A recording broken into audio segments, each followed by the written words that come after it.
নমস্কার, কেমন আছেন সবাই? আর কে বং কিচেনে আপনাদের স্বাগত জানাই।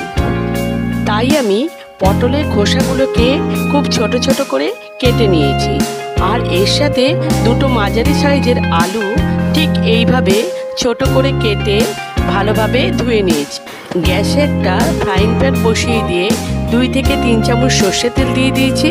তেলটা গরম হয়ে গেলে 1 চামচ কালো জিরে দিয়ে দিলাম, আর একটা শুকনো লঙ্কাকে ফাটিয়ে দিয়ে দিলাম।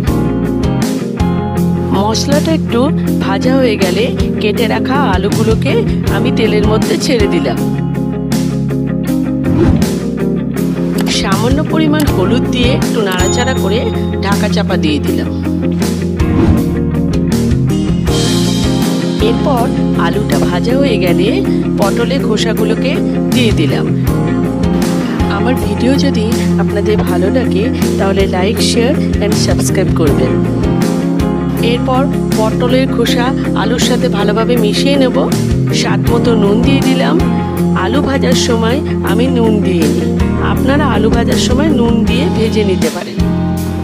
এরপর একটু নাড়াচাড়া করে ঢাকা চাপা দিয়ে দিলাম। 5 মিনিট পর আলু পটলের খোসা দুটোই আমার ভাজাও হয়ে গেছে, একই সাথে সিদ্ধও হয়ে গেছে। এরপর 1 চামচ লঙ্কা গুঁড়ো দিয়ে দিলাম।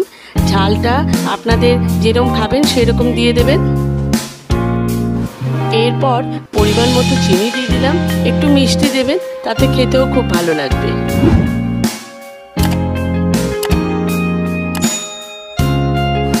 এরপর 1 চামচ পোস্ত দিয়ে দিলাম।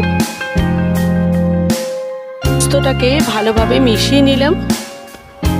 বন্ধুরা, এগুলিকে ফেলে না দিয়ে নিরামিষ দিনে এটাও একটা পদ তৈরি হয়ে যায়। অনেকে বাড়িতে ডালের সাথে যে কোনো ভাজা পছন্দ করেন, তাই ডালের সাথে এই রেসিপিটা একবার ট্রাই করে দেখবেন, আশা করি ভালো লাগবে। বন্ধুরা, রান্নাটা আমার রেডি হয়ে গেছে। এরপর একটা প্লেটে আমি সার্ভ করে দেখাচ্ছি।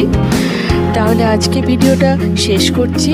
পরবর্তী আরেকটা ভিডিওতে দেখা হবে।